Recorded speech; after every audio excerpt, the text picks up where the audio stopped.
Life and Teaching of the Masters of the Far East, Volume 1, Chapter 9. Located in this village was the Healing Temple. It is claimed that only words of life, love, and peace have been given expression in this temple since its erection, and the vibrations are so potent that nearly all who pass through the temple are instantly healed. It is also claimed the words of life, love, and peace have been used and sent out so long from this temple, and the vibrations emanating from them are so strong that, should words of inharmony and imperfection be used at any time, they would have no power. We were told that this is an illustration of what takes place in man. If he would practice sending forth words of life, love, harmony, peace, and perfection, he would in a short time not be able to utter an inharmonious word. We attempted to use inharmonious words and found in each instance that we could not even utter them. This temple was the destination of those of the company who were seeking healing. It is the custom for the masters who are in the vicinity to congregate at this village at certain intervals for a season of devotion and instruction to those who wish to avail themselves of the opportunity.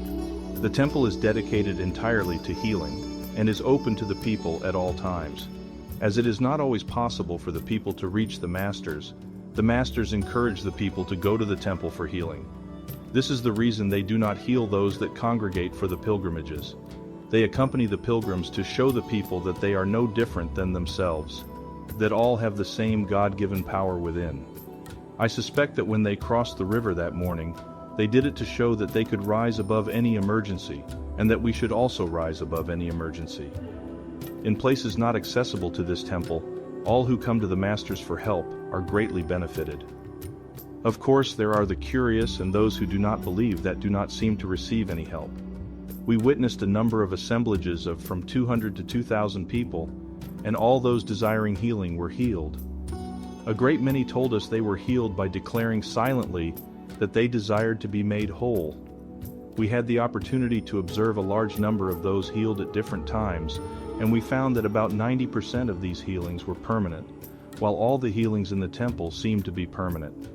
It was explained that the temple is a concrete thing located in one place, representing the God Center, the Christ in the individual, just as all churches should typify this God, or Christ Center, in the individual, and that it is always accessible to those desiring to go there.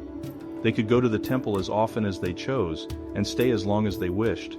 The ideal is thus formed in the minds of those who come to it, and the ideal becomes fixed in mind. Emile said, "Right here comes the suggestion that has led to the idolatry of the past. Men sought to grave in wood or stone, gold, silver, or brass the image of that which they idealized, but any idol can only imperfectly picture the ideal. The image, the idol, is no sooner formed than men become conscious that the ideal surpasses the idol, and they are shown that they must gaze upon love and idealize for themselves that which they wish to bring forth from the within, instead of graving any idol in outer form of the ideal they would express. A later form of idolatry is to idealize the personality of the one who expresses our ideal. We should idealize the ideal which he expresses, and not the personality which expresses it. This is true even of so great a person as Jesus. Thus, Jesus chose to go away when he saw the people were idealizing his personality, instead of the ideal which he represented. They sought to make him their king, only realizing that he could supply them with every outer need, not recognizing that they within themselves had the power to supply their every need, and that this they must do, as he himself had done. He said, "It is expedient that I go away, for if I do not go, the Comforter will not come," meaning that as long as they looked to his personality, they would not recognize their own powers, for they must look within their very selves. Another may teach or tell you, but you of yourselves must do the work. For if you look to another, you build the idol instead of bringing forth the ideal.